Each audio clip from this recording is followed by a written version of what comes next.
suis Sonia, je suis diététicienne nutritionniste et je pratique la micronutrition et je fais partie du board scientifique de Supplemint. La vitamine D, c'est plus qu'une vitamine, c'est une pro-hormone puisqu'elle est synthétisée à partir du cholestérol. Elle a de nombreuses fonctions. La première qu'on lui connaît le plus, c'est pour la structure osseuse. Donc elle participe à la croissance et c'est pour ça qu'on va en donner aux tout petits, aux enfants.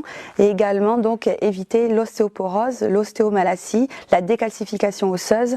Et c'est pour cela qu'on va en donner aux personnes âgées. Il existe par contre d'autres fonctions que l'on lui méconnaît davantage. C'est sa participation à la contraction musculaire, à l'immunité, donc extrêmement intéressante pour prévenir des maladies métaboliques, auto-immunes aussi. On lui connaît également une réparation de l'ADN, elle participerait à plus de 200 gènes. Elle est impliquée aussi dans une protection des maladies telles que le diabète, l'attaque cardiaque, la sclérose en plaques et la déprime, qu'elle soit saisonnière ou chronique.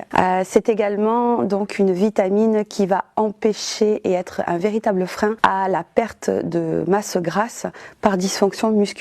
Donc elle peut créer aussi beaucoup de fatigue, ce qu'on connaît aussi de la fibromyalgie. C'est la carence en vitamine D qui peut causer tous ces problèmes.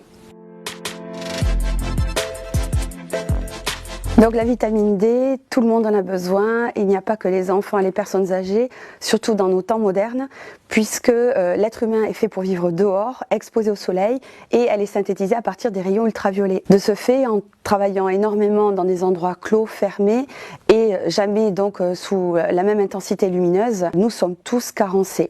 La carence, elle peut aussi être aggravée par des maladies métaboliques, des défauts d'absorption, donc chaque adulte doit en prendre quotidiennement. C'est pour ça que Supplemint a choisi d'en mettre dans la plupart de ses cures, qui sont immunité, sommeil, conception, énergie et allaitement.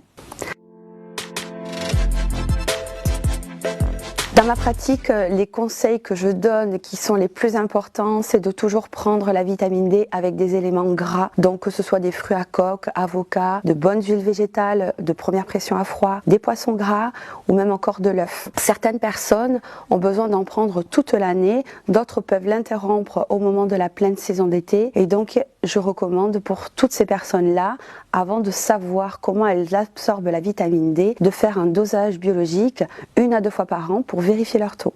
La supplémentation est essentielle au quotidien pour éviter les surdosages, puisque la vitamine D est une vitamine liposoluble, donc en cas d'excès, elle va aller se déposer dans les tissus gras, les reins et les artères. Il est très important qu'elle soit prise au quotidien à petite dose, comme dans les cures Supplemint.